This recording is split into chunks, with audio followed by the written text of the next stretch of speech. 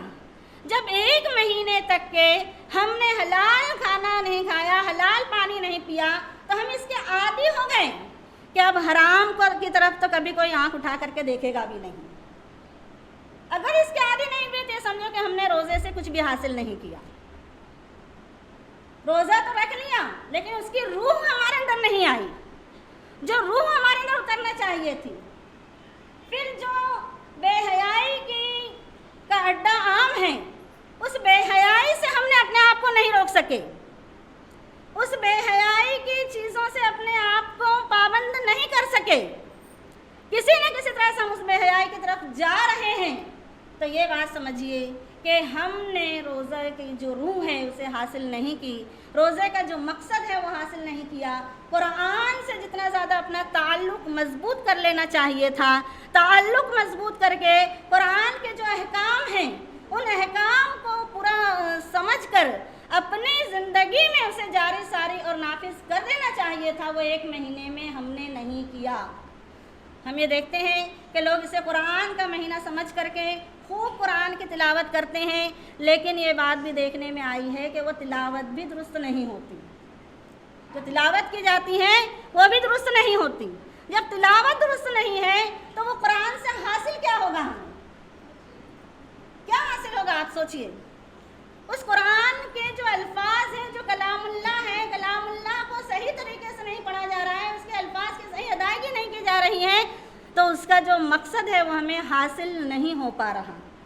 بھلے سے آپ کتنے ہی قرآن اس رمضان میں پڑھ لیں، لیکن آپ نے اگر ایک آیت پر بھی غور نہیں کیا ہے اور ایک آیت پر بھی غور و فکر کر کے اس کے اوپر عمل نہیں کیا ہے، کیوں؟ اس لیے کہ اللہ تعالیٰ نے فرمایا ہے کہ ان فی ذالک